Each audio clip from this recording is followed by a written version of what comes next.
Tiempo Internacional. El mundo en 7 días. El programa del Instituto de Relaciones Internacionales. Conducción: Cristian Reyes. Participan Norberto Consani y Juan Alberto Real. Producción general: Juana Álvarez Eiras.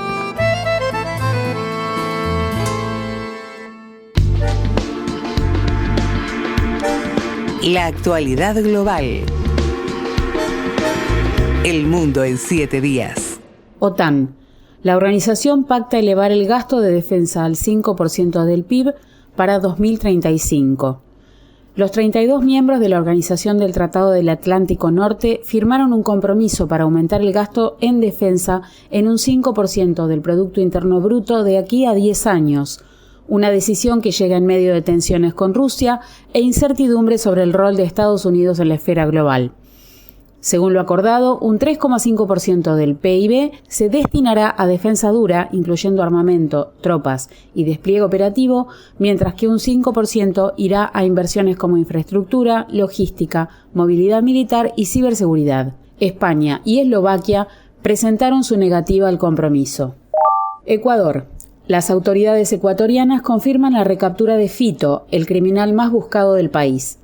José Adolfo Macías Villamar, alias Fito, y principal líder de Los Choneros, la banda criminal más grande y antigua que opera en Ecuador, fue capturado el pasado 25 de junio, según un comunicado del presidente de Ecuador, Daniel Noboa, publicado en redes sociales. José Adolfo Macías se encontraba prófugo tras un motín en la cárcel regional de Guayaquil en enero de 2024, donde se encontraba recluido. Allí Fito cumplía una condena de 34 años de prisión por delitos de narcotráfico, delincuencia organizada y asesinato. Kenia. 16 muertos tras una ola de protestas contra el presidente William Ruto. Según un informe de Amnistía Internacional, el pasado 25 de junio, al menos 16 personas murieron y 400 resultaron heridas durante nuevas protestas en Nairobi, capital de Kenia.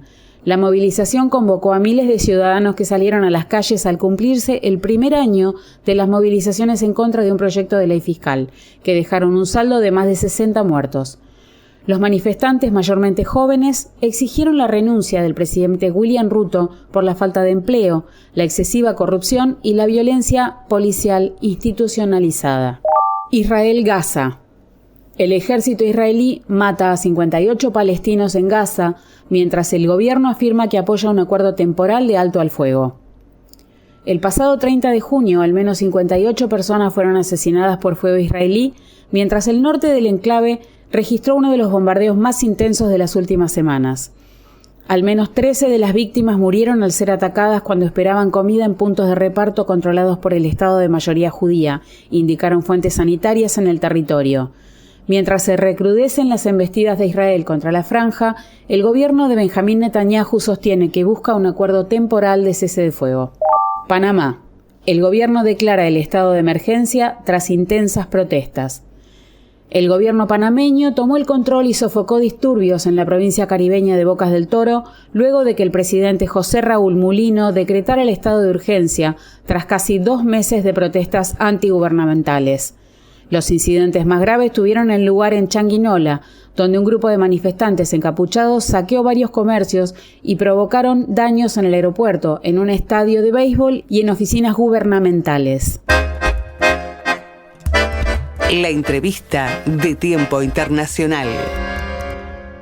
Estamos aquí con Gabriel Merino, que es coordinador del departamento de Eurasia, del IRI. Se están organizando las primeras jornadas del departamento, pero yo quisiera, dada la circunstancia actual que estamos viviendo a nivel global, a nivel geopolítico, las reflexiones de tuya, Gabriel. Bueno, hoy el espacio euroasiático está cobrando cada vez más relevancia, en varios sentidos, ¿no? Las grandes potencias emergentes que están marcando el cambio de época, ¿no? Y esta transición histórico-espacial del sistema mundial están en Eurasia, entre ellas China, India, Rusia, pero también cada vez más el peso de potencias regionales como Irán, Turquía y otros, o Indonesia, no es parte de ese proceso. Ahí hay un núcleo BRICS, ¿no? Muy importante, que ahora se está expandiendo, incluyendo algunos de estos otros jugadores medianos. Vemos también algunos de los principales conflictos, ¿no? ¿no? La guerra en Ucrania, donde confrontan además Rusia y la OTAN, por un lado, o la escalada que vimos en los últimos días en Medio Oriente y la guerra Israel-Estados Unidos versus Irán, y que ahora entró en pausa. Creo que es un tema clave, así que pasa en esa región del Medio Oriente.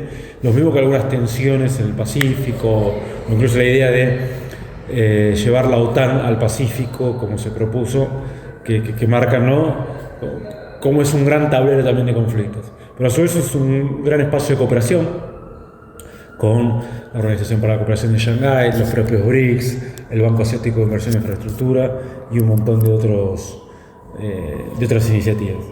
Entonces, visto todo eso y considerando la importancia que cobra todo ese espacio, para nosotros es muy importante tener una mirada desde América Latina. Cómo se relaciona con ese espacio, cómo se relaciona con esa dinámica, con esas potencias emergentes, que provienen muchas de ellas desde el sur global, desde un lugar periférico, comparten cierta historia en ese sentido con América Latina. Y bueno, nosotros tenemos que prestar más atención, ver cómo nos vinculamos. De hecho, ya hay un vínculo muy importante en términos comerciales, económicos, pero que a veces no tiene, eso después no se traslada a la importancia diplomática, o la importancia política, o la importancia académica. Así que bueno, creemos desde las jornadas, entendemos que es clave, bueno, trabajar estos temas y darle relevancia por el interés y la importancia que tiene para nuestra región. Pero nosotros prácticamente estamos, en general, tanto como sociedad como con política exterior, bastante alejados, ¿no?, de esta historia, por lo menos hasta ahora. Y ese es el problema, sí. Nosotros tenemos sobrerepresentaciones en Europa, en Occidente, y estamos subrepresentados en toda esa región, y en China incluso. O sea, si uno compara la representación que tenemos en Europa, por ejemplo, a nivel diplomático, la que tenemos en China es completamente débil, siendo la importancia que tiene como economía segunda o primera economía mundial, de acuerdo a cómo se mide, la importancia comercial, de inversión. Estamos alejados. Creo que ahí tenemos mucho también. Nuestra cabeza sigue funcionando con las mediaciones del occidente geopolítico, ¿no? Un ejemplo que yo siempre suelo decir: hay una ola de ultraderecha a nivel mundial, que por lo general se refiere a fenómenos que pasan en Estados Unidos o en Europa, pero no necesariamente se corresponde a un fenómeno global. Son expresiones del occidente geopolítico, que después hay que analizar caso por caso qué quiere decir además eso de ultraderecha, o qué implica, si eso no es. Pero además hay como que sí, nosotros tenemos una representación del mundo que en realidad es apenas el 10% de la población mundial. Entonces es un problema grave que tenemos, pero hasta para pensar las cosas. Problema mental. Sí, mental y cultural, ¿no? Cultural, claro. En el campo académico eso se ve mucho. Y es un problema porque ahí, donde el mundo se está creciendo, donde se está en plena expansión de la fuerza productiva, donde es allá. O sea, los últimos 10 años, quienes explican casi la mitad del crecimiento mundial es China, un tercio, y otro aporte de 10-15% de la India. Donde está en dinámica el mundo emergente es allá. Entonces nosotros, si quedamos alejados de ese mundo emergente, quedamos aparte como una periferia muy subsumida a lo que piensa el occidente geopolítico. Y bueno, nos perdemos de la construcción de los nuevos. Y tenemos la oportunidad de ser un polo o un espacio emergente en este escenario de multipolaridad, y nos estamos perdiendo esa oportunidad. Seguramente la conocés, la declaración del canciller de la India, que dijo, ahora en pleno conflicto de Ucrania, dijo: los europeos piensan que el mundo pasa por ellos y no se dan cuenta que algo así, digamos, diciéndole: no, muchachos, ustedes no son el centro del mundo, se terminó esta historia. Que cada vez menos, ya desde el 2020, incluso si vos sumás el PBI, con economía, ¿no? A precio de poder adquisitivo de G7, a partir de 2020 los BRICS, la suma de las economías de los BRICS superan el G7. Está bien, ahí de un lado aparece la importancia de China, del otro de Estados Unidos, pero si uno ve ese panorama, el mundo cambió, o sea, ya no pasa. Viste que a veces queda un poco descolocada Europa, que sigue dando como discursos o pronunciamientos o dice lo que hay que hacer en tal otro lado, y el otro mundo lo mira como diciendo. Y la guerra de Ucrania fue un quiebre, porque Occidente esperaba, ¿no?, un apoyo abrumador en contra de Rusia y en ese proceso, y el mundo miró de otra manera. Incluso sí, los votos en Naciones Unidas fueron diferentes. Claro, hay otro equilibrio y este propio canciller indio, Jaishankar, dijo que Estados Unidos estuvo luchando haciendo la guerra durante 20 años en Medio Oriente y perdió. Perdió en Afganistán y perdió en Irak. Y agrega, China no tiró una sola bala durante 20 años en Medio Oriente y ganó. También mostrando, ¿no?, estas dinámicas, o sea, como la naturaleza de los emergentes es distinta, el ascenso de China es muy distinto de los procesos de ascenso de potencias occidentales o lo que fue en su momento Japón, y también esas victorias o derrotas relativas están mostrando, ¿no?, este cambio en el mapa del poder mundial que, insisto, tiene cada vez más centralidad en Eurasia. Nosotros no prestamos atención ni sabemos a veces qué es la Organización para la Cooperación de Shanghái. Luego agarrarse un mapa y cubre un espacio euroasiático fenomenal, y aparte de eso tenés la segunda, tercera y cuarta economía del mundo en precio por adquisitivo, o sea, China, Rusia, India y Rusia, o tenés al segundo, tercer potencia militar del mundo, China, India, o Rusia, China, India, o tenés, bueno, ahora con la incorporación de Irán, bueno, o lo que pasa con los BRICS, que se suma a Emiratos Árabes Unidos. Ahora Indonesia, el país islámico más grande del mundo. Más grande del mundo, 270 millones de personas. Vietnam. Ahora Vietnam. O sea, eso se está armando y nosotros estamos viendo pasar el tren. Un poco, que siempre lo digo, bueno, lo he escuchado muchas veces, nosotros iniciamos los estudios euroasiáticos a nivel institucional. Hicimos una materia en la maestría, hace más de 10 años creo, y después en el doctorado, que vos vas a dar dentro de poco un crédito doctoral con respecto a Eurasia, pero nuestra Cancillería estaba ausente, absolutamente. Después lo incorporó. Ahora lo sacaron de nuevo. Entonces nuestros diplomáticos no tienen un conocimiento de Eurasia, después de todo lo que estamos hablando, ¿no? Eso es increíble, pero es la realidad de hoy. Sí, es una falencia que muy fuerte. No perdona la historia. Claro, no perdona la historia. El tema es eso no es que es gratis, eso tiene costos. Porque no es casualidad que también la región, Argentina en particular, en un proceso de periferialización, ¿no?, que tenemos mucha importancia estratégica, pero por esa falta de capacidades y falta de políticas nos periferializamos, o sea, nos quedamos en un lugar ultrasecundario. O sea, ¿cómo no vas a tener capacidades para intervenir? Es decir, para aunque sea saber qué pasa en esa Eurasia que es donde está la dinámica de todo lo emergente. Bueno, ahí después, insisto, eso tiene sus costos. Para terminar, un pequeño orgullo propio nuestro, de nuestra universidad. Vos sos egresado de La Plata, además de investigador del CONICET, es decir, La Plata, como siempre, otra vez en la historia, como fue cuando empezamos con nuestros hermanos latinoamericanos, da el ejemplo a la universidad y, en este caso, a nuestro país. Muchas gracias, Gabriel. Bueno, Roberto, un gran gusto y gracias por la confianza también que nos diste para encarar todo este proceso. Muchas gracias. Los hechos internacionales más importantes, analizados por docentes e investigadores del IRI en tiempo internacional. Actividades de los integrantes del IRI. Bueno, estamos acá con Melina Turz, que es la secretaria del Departamento de Eurasia y que están organizando las primeras jornadas de estudio euroasiático en Argentina. Buenas tardes, Melina, explícanos todo. Bueno, Norberto, es un gusto poder hablar con vos. La verdad que las jornadas en principio son un desafío para nosotros porque nos animamos a hacer las primeras jornadas de estudios euroasiáticos en la Universidad de La Plata, una universidad pública de renombre internacional, y en este contexto nos interesaba reflexionar sobre el espacio euroasiático desde una mirada del sur global, ¿no? Porque tenemos que tener en cuenta que nos encontramos desde Argentina y que en Argentina también contamos con muchos expertos que tratan estas temáticas. Hablamos de mesas sobre cómo enseñar la cuestión euroasiática, de reflexiones teóricas sobre el espacio euroasiático, también como cuestiones más prácticas como disputas geopolíticas, cuestiones de conflictos regionales.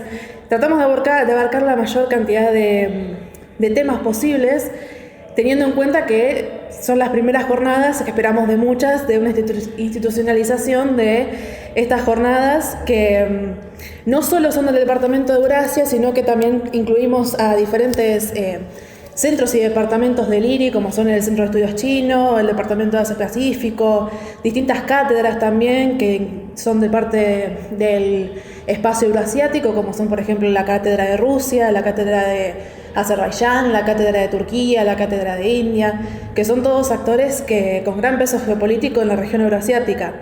Entonces, en este marco nos propusimos como desafío pensar esta región desde nuestro lugar de investigadores, más allá que seamos parte de la Universidad de La Plata, también de otras instituciones, que es un tema que es muy relevante en esta actualidad, y dentro del IRI es un espacio que tiene mucha historia, cuenta más con 30 años, el departamento de Eurasia. Entonces considerábamos que era necesario institucionalizar unas jornadas de este calibre. 30 años tiene el Centro de Estudios Chinos, la de Eurasia tiene más o menos 15 años. Y me interesa también saber si hay participación de extranjeros. Sí, por suerte pudimos contar con participación no solo de investigadores argentinos, sino que también tenemos investigadores que están participando de Europa, particularmente de Italia y de España. También tenemos de otros países latinoamericanos, como es el caso de Perú. Y por supuesto también tenemos investigadores de acá de Argentina, no solo también de Buenos Aires, sino que también de otras universidades del interior, como es La Pampa, también de universidades de Salta. Así que tenemos no solo federal, sino también internacional. Bueno, muchas gracias, Melina. Tiempo Internacional. El programa del IRI. Esperamos sus comentarios en nuestro correo electrónico tiempointernacional@iri.edu.ar.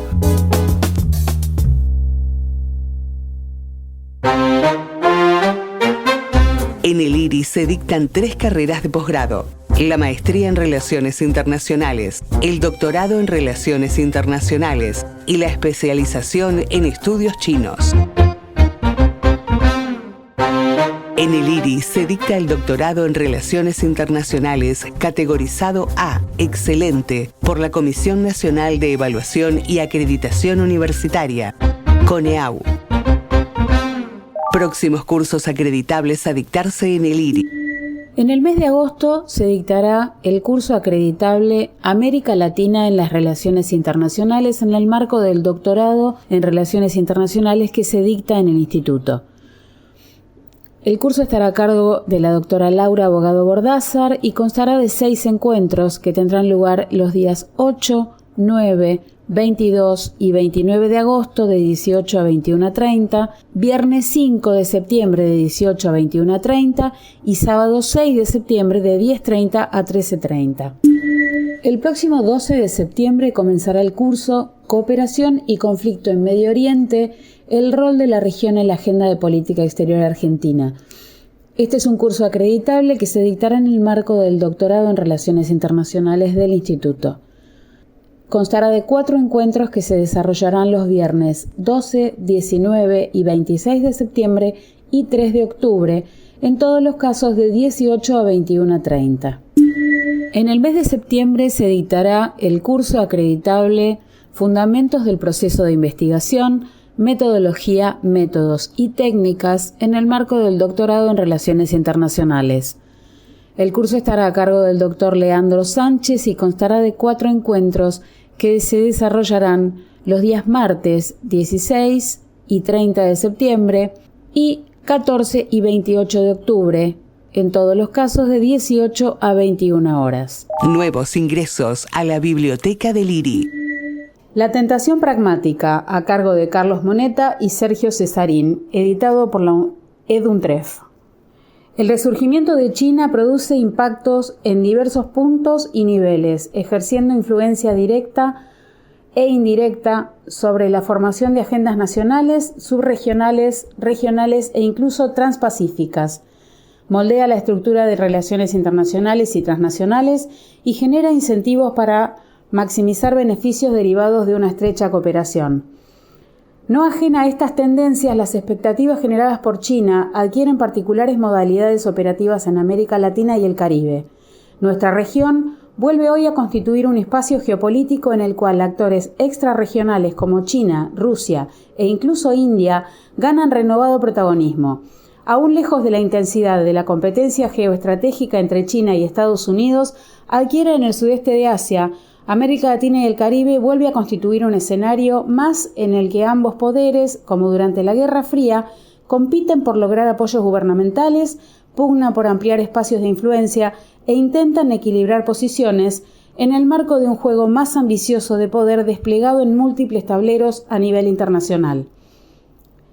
En este sentido, con mayor intensidad desde comienzos del siglo XXI, en América Latina y el Caribe, China promueve abiertamente la formación de alianzas, alienta la institucionalización de vínculos mediante diversas instancias de diálogo birregional, expone su poderío político y ejerce creciente influencia económica mediante un activo comercio, la erradicación de inversiones o la canalización de créditos y préstamos hacia la región.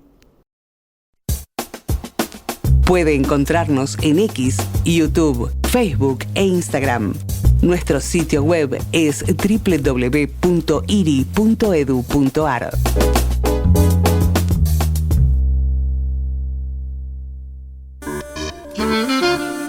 Continuamos analizando la problemática de las relaciones internacionales en Tiempo Internacional.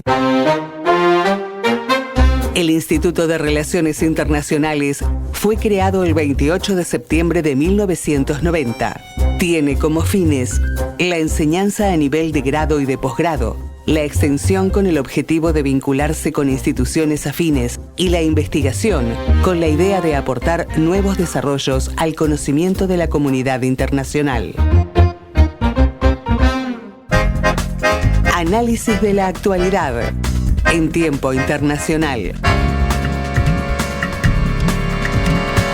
Buenas tardes a todos, estamos en Tiempo Internacional, El Mundo en 7 días. Mi nombre es Juan Alberto Rial, me acompaña el profesor Norberto Consani como la semana pasada. Buenas tardes, Norberto, ¿cómo está? Buenas tardes a vos y a todos los oyentes de nuestra radio, nuestra querida Radio Universidad de La Plata.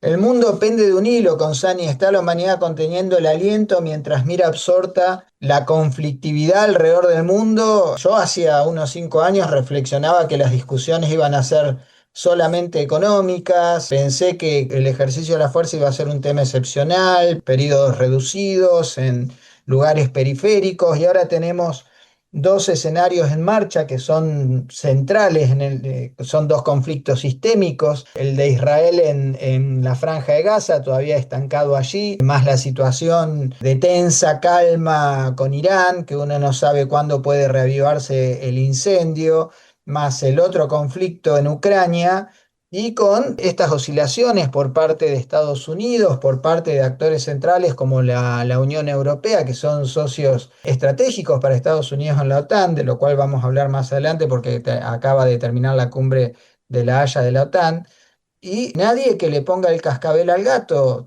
En teoría Donald Trump iba a llegar para terminar la guerra en Gaza en el primer día y la guerra en Ucrania probablemente antes de asumir, y vemos que las víctimas fatales siguen acumulándose y nada puede hacer la humanidad al respecto, en la medida que los actores centrales permanezcan indiferentes a ello, ¿no? Justamente es increíble cómo nos permitió este nuevo ciclo de Tiempo Internacional. Estamos en una situación muy, no sé cómo denominarla, ¿viste? Siempre digo lo mismo, tenemos un idioma tan rico en argentino, pero no te dan las palabras, digamos, tan inédita, porque cuando caía el muro de Berlín, que parece una eternidad, pero no es nada, hace 30, 20 años, no es nada en la historia de la humanidad, me acuerdo que se hablaba del nuevo orden internacional, el nuevo derecho internacional. Me acuerdo Fukuyama que decía el fin de la historia, etcétera, etcétera, etcétera. Claro, para la gente joven esto le suena medio extraño, pero para la gente que ha seguido la política internacional lo conoce, y estamos en la antítesis. Peor ahora, porque yo nunca, de que tengo uso de razón y que me he adentrado en los estudios internacionales, jamás vi una situación tan anárquica, empezando el término anarquía mucho más en todo aspecto, no solamente lo que significa la anarquía,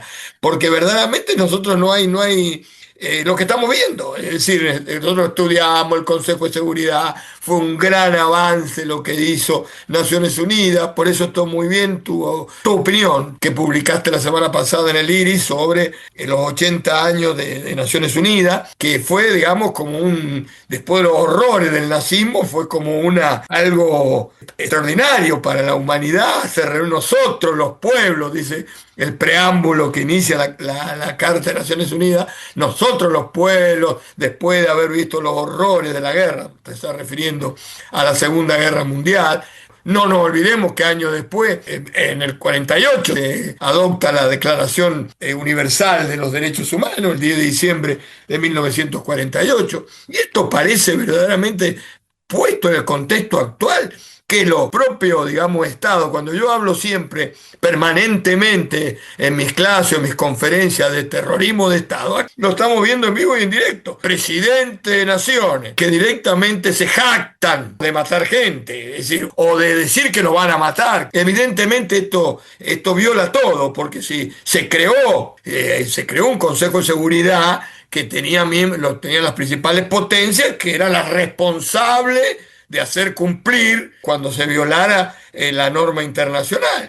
Y ahora son los principales, no todos, pero son los principales actores que violan, entre ellos Estados Unidos y Rusia, para no estar ni no jugar ideológicamente con uno y otro, como era durante la Guerra Fría, durante, digamos, los años previos a la disolución de la Unión Soviética. Bueno, estamos hoy en una situación verdaderamente muy, muy, muy grave.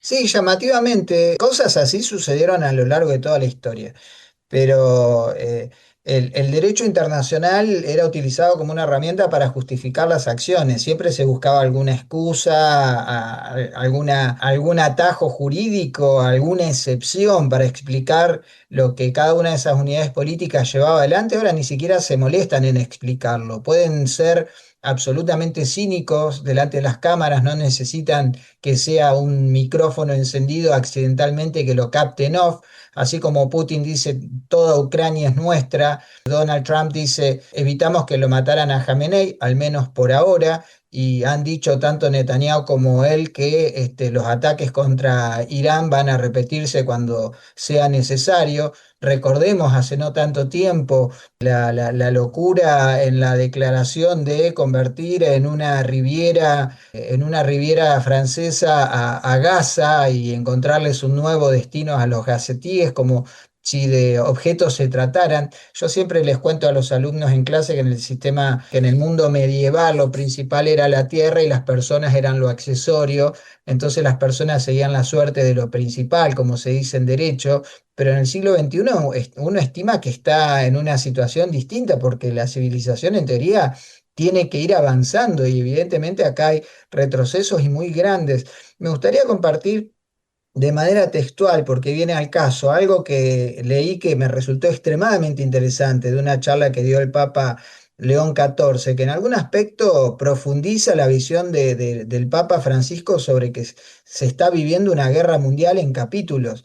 Y él, conforme señalaba usted, expresó su tristeza porque en muchos contextos la imposición de la ley del más fuerte, con la que se legitiman los propios intereses, llevan al desaliento al ver que la fuerza del derecho internacional y del derecho internacional humanitario ya no parecen obligar, sustituida por el supuesto derecho a obligar a otros mediante la fuerza.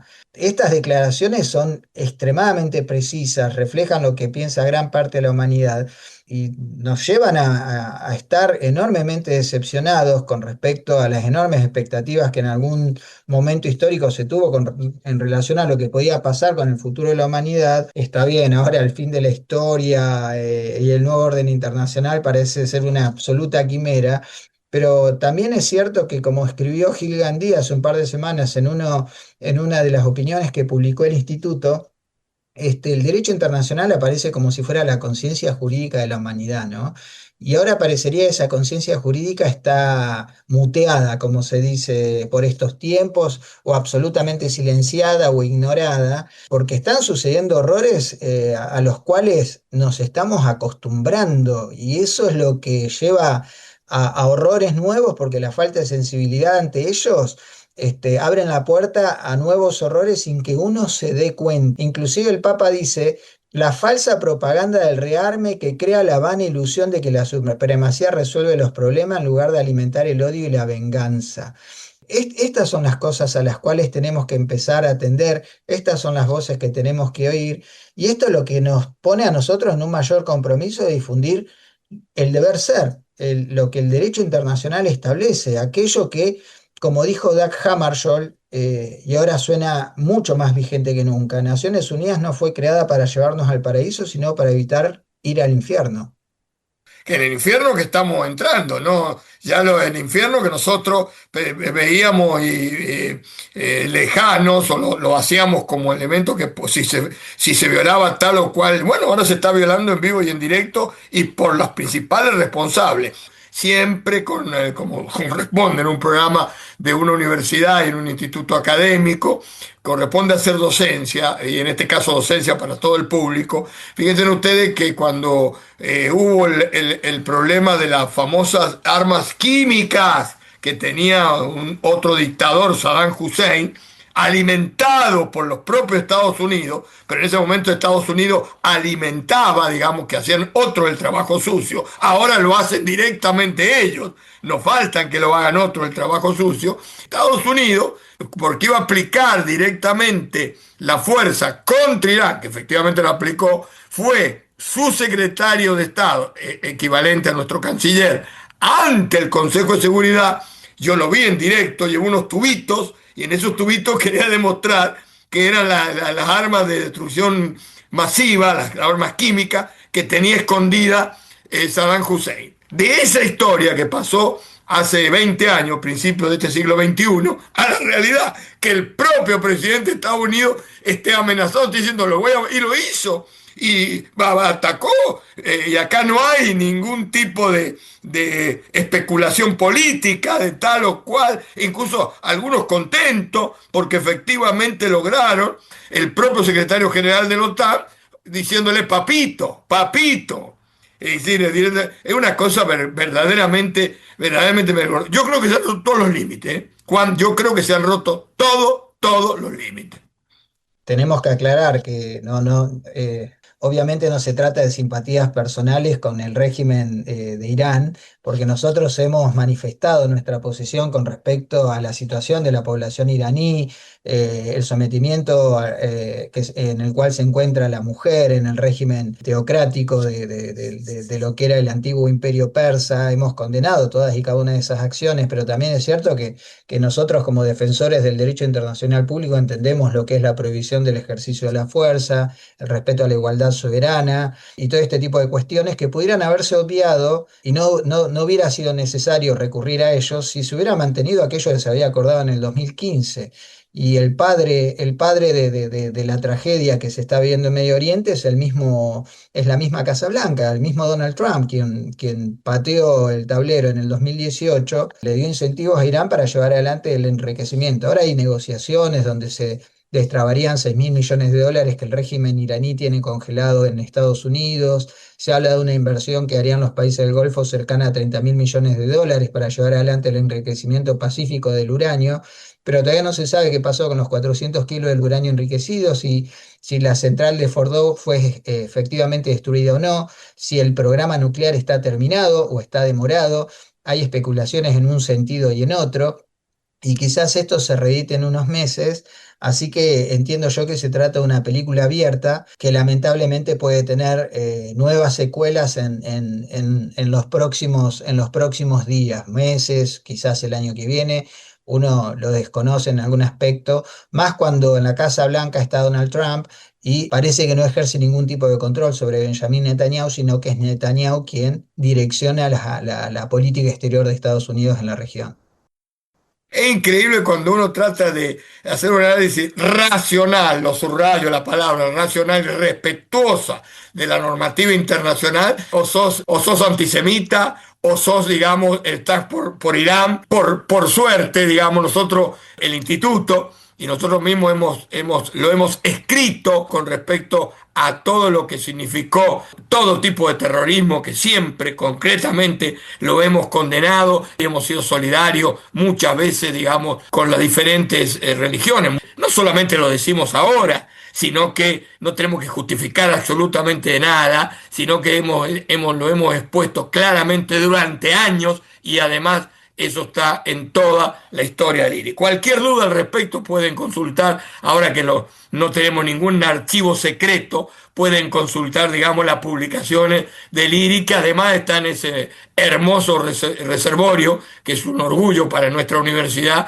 que tiene el CEDICE y que se puede ver en todo el mundo. Así que esto como aclaratoria.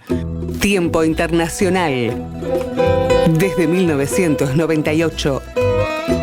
Analizando la realidad internacional en Radio Universidad. Una vez por año una cumbre de la OTAN donde se reúnen los jefes de Estado y los jefes de gobierno. La semana pasada estuvo en La Haya a nivel cumbre, con la presencia inclusive de Donald Trump, que en algún momento se había especulado que no iba a haber decisión con respecto a Irán, porque él tenía que acudir a esa cumbre, justamente la cumbre de La Haya, que se hace, las cosas se precipitaron independientemente de esta cita, donde se revisó en la declaración final los compromisos que se habían asumido en el 2014 en la cumbre de Newport en Gales, que habían planteado el objetivo de los países integrantes de la Alianza Euroatlántica de llevar el gasto en defensa a un 2% del PBI.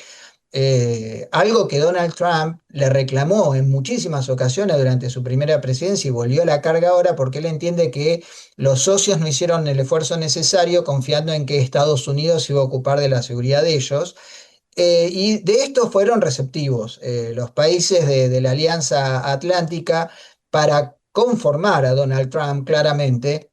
Van a llevar el gasto militar, de acuerdo a esta declaración de La Haya, a un 5% del PBI. 3.5 destinado directamente a gastos en defensa y un 1.5 a infraestructura, resiliencia, etcétera, etcétera.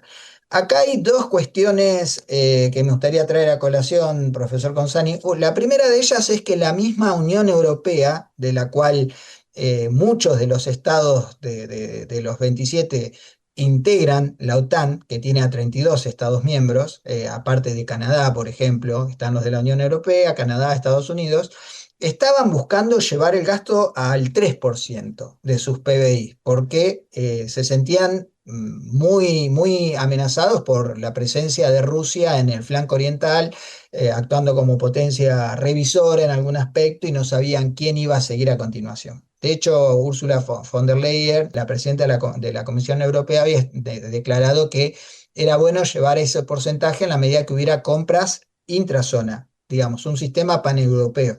Producir las armas en Europa, comprarla con dinero europeo para garantizar la seguridad de los europeos. Acá se presentó como díscolo Pedro Sánchez, el líder español, que también viene atravesando una tormenta doméstica por denuncias de corrupción y entendía que justamente esta cumbre le iba a brindar la posibilidad de mostrar la otra faceta que él tiene como líder internacional, que llegó a un arreglo con el director general, el secretario general de la OTAN, Rutte, quien fuera primer ministro holandés, para un gasto menor, porque en definitiva ellos establecen que ese gasto no lo pueden absorber ahora porque implicaría 300.000 millones de euros que pueden usar en educación, salud, etcétera, etcétera. Acá hay otra cuestión. Ese objetivo del 3.5 en defensa en relación al PBI y 1.5 en infraestructura está planteado de acá a 10 años, para el 2035. Y en el 2029 van a llevar adelante una revisión para ver cómo les ha estado yendo. Ya sin Trump en la Casa Blanca, salvo que modifiquen la Constitución, Donald Trump ya no tiene otro periodo. Así que ahí está justamente la referencia al rearme de la cual hace referencia el Papa León XIV. Pero también es cierto que los europeos desconfían enormemente de lo que Washington pueda hacer en el futuro. Y en algún aspecto, como suelo decir yo, entiendo que los europeos van a tener que ponerse los pantalones largos y hacerse cargo de sus asuntos. Veremos si esto termina materializándose en esa estatura estratégica que la Unión Europea nunca ha conseguido tener y puede evolucionar de lo que se ha dicho históricamente, un gigante económico, un enano político, a dotarse de todos los atributos en todas las dimensiones. Yo la verdad que sinceramente, Juan, desconfío muchísimo, digamos, que se alcancen esas cifras, de ese porcentaje en los estados, en muchos estados, algunos sí, otros no, evidentemente hay Hay algunos que la verdad que después de lo de Rusia le agarró, digamos, el pánico, sobre todo a Alemania, pero yo dificulto que otros estados puedan llegar a ese nivel porque destrozaría de alguna manera el estado de bienestar, digamos, que ha sido, digamos, la carta de presentación internacional. Será efectivamente un enano político, no tendrá músculo militar, pero tiene verdaderamente, en lo que es el mundo hoy, pueden exhibir situaciones de bienestar que no tiene otra parte del mundo. Y en algunos casos superlativas, como en la Europa nórdica. Lo veo muy difícil. Esa pequeña, y lo remarcaste muy bien vos, esa pequeña trampita, bueno, veremos en el 29. Cuando no esté el cuco, veremos qué pasa, a ver si eso es muy probable, insisto, esto va a quedar grabado, dificulto que y en la mayoría de los casos esa cifra pueda ser alcanzada. Les recordamos a los oyentes que pueden contactarse con nosotros a nuestro correo tiempointernacional@iri.edu.ar y pueden visitar nuestra página de internet en www.iri.edu.ar. Continuamos con la actualidad global. Costa Rica. La Fiscalía acusa al presidente de financiamiento electoral ilegal. La Fiscalía de Costa Rica acusó el pasado 23 de junio al presidente Rodrigo Chávez y a otros 6 altos funcionarios y diputados oficialistas por presunto financiamiento ilícito de la campaña electoral de 2022. La acusación contra el presidente y su entorno se sustenta en un supuesto uso de 2 estructuras paralelas para financiar la campaña del Partido Progreso Social Democrático. En tanto, el mandatario acusa a la Fiscalía y a la Corte Suprema y al Congreso de frenar sus iniciativas en el gobierno, mientras los jefes de estas instituciones le atribuyen medidas autoritarias. Grecia, Libia. El país heleno restringe la llegada de migrantes desde Libia. Grecia anunció que mandará refuerzos hacia aguas internacionales para impedir la llegada de migrantes a las islas de Creta y Gavdos. El primer ministro griego señaló el aumento de la llegada de personas a la zona insular provenientes de Libia, un país azotado por la guerra desde hace años. Por su parte, la ONU denunció el agravamiento de la situación de derechos humanos en el país. Pakistán. Ataque suicida mata a 14 soldados y el ejército culpa a la India. Al menos 14 soldados murieron y 25 personas resultaron heridas tras un atentado suicida con carro bomba en el distrito tribal de Waziristán del Norte, en el noreste de Pakistán, el pasado 28 de junio. El grupo talibán Hafiz Gul Bahadur se atribuyó el ataque, aunque el ejército pakistaní responsabilizó a India de haberlo orquestado a través de una facción insurgente. El ataque se llevó a cabo a pesar de un toque de queda que estaba en vigor en todo el distrito para facilitar el movimiento de las fuerzas de seguridad, según funcionarios de inteligencia de Pakistán. Tailandia. El descontento se apodera de las calles tailandesas y manifestantes exigen la renuncia de la primera ministra. El pasado 28 de junio, miles de manifestantes salieron a las calles de la capital tailandesa, Bangkok, para exigir la renuncia de la primera ministra, Paetongtarn Shinawatra. Esto ocurrió luego de que se filtrara una conversación telefónica de Shinawatra con el presidente del Senado camboyano, Hun Sen, en la que criticaba a un jefe del ejército tailandés en medio de un conflicto fronterizo entre ambas naciones. Estados Unidos-Canadá. Ruptura bilateral y tensión por las negociaciones. El presidente estadounidense Donald Trump anunció la ruptura bilateral de las negociaciones después de que Canadá impusiera un arancel del 3% sobre los servicios digitales a empresas estadounidenses con aplicación retroactiva a 2022. Las tensiones entre ambos países avanzan progresivamente. Continuamos con el análisis de la actualidad en Tiempo Internacional. Volviendo al tema que estábamos desarrollando, inclusive algunos creen que pecaron de más papista que el Papa en algún aspecto, porque ni siquiera Estados Unidos llega a ese porcentaje del 4%. Solamente hay uno de los 32, que es Polonia, que está llevando adelante un proceso de rearme muy significativo. Varsovia...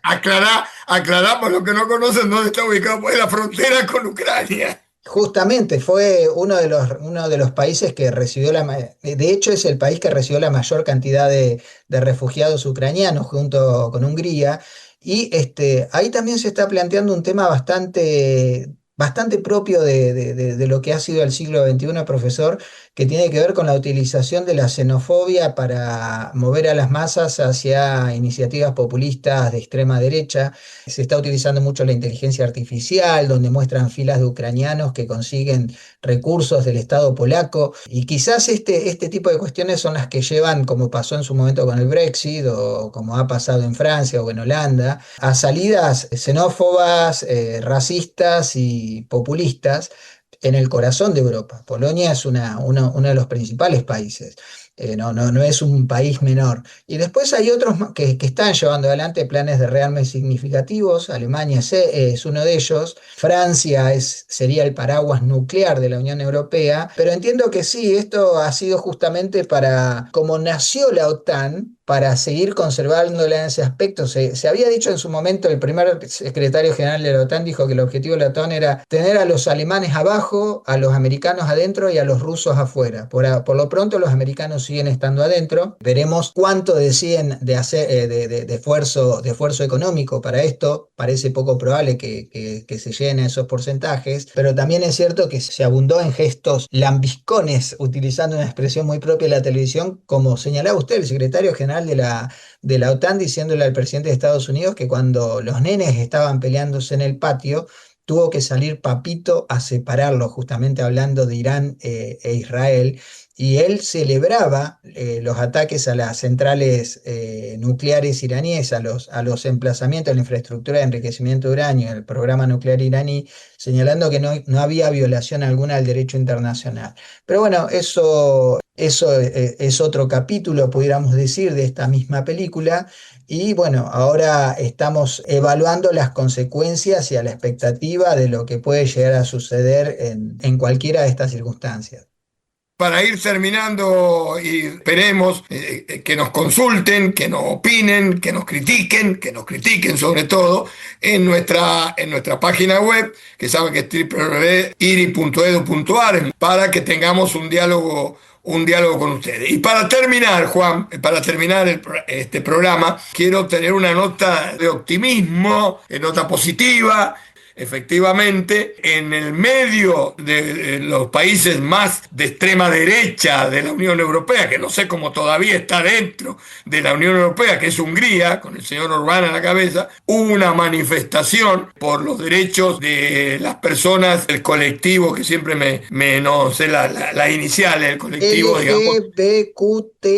Bueno, que permite, digamos, la libertad sexual en todo aspecto. Fue monstruosa, están las fotos que lo atestiguan, en Budapest, para celebrar el orgullo gay, perdón. Es lo que se hace acá también en Buenos Aires, se hace en varias partes del mundo, pero fue impresionante el impacto que ha causado esa manifestación en uno de los países más extremistas desde el punto de vista de las costumbres sociales, como es en este momento el gobierno de Hungría. Bueno, Juan, y nos estamos despidiendo hasta el próximo programa. Exactamente. Agrego un dato, profesor, que para darle un contexto. La marcha había sido prohibida.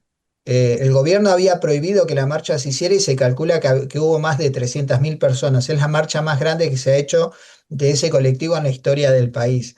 Así que es cierto, pasan cosas que a uno lo llenan de temor con respecto al avance de los estados sobre las libertades individuales, pero la gente sigue resistiendo y en la calle lo han hecho saber. Así que le agradezco estos minutos de compañía esta tarde, les agradezco a la audiencia haber compartido este programa y esperamos encontrarnos con ustedes nuevamente el próximo miércoles en Tiempo Internacional, El Mundo en 7 días. Muchas gracias. Tiempo Internacional. Desde 1998. Analizando la realidad internacional en Radio Universidad. En el IRI se dicta la maestría en Relaciones Internacionales categorizada A, excelente, por la Comisión Nacional de Evaluación y Acreditación Universitaria, CONEAU.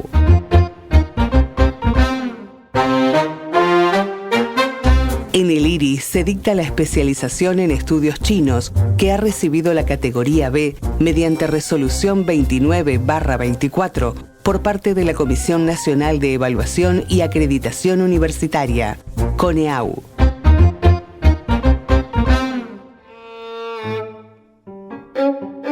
Tiempo Internacional.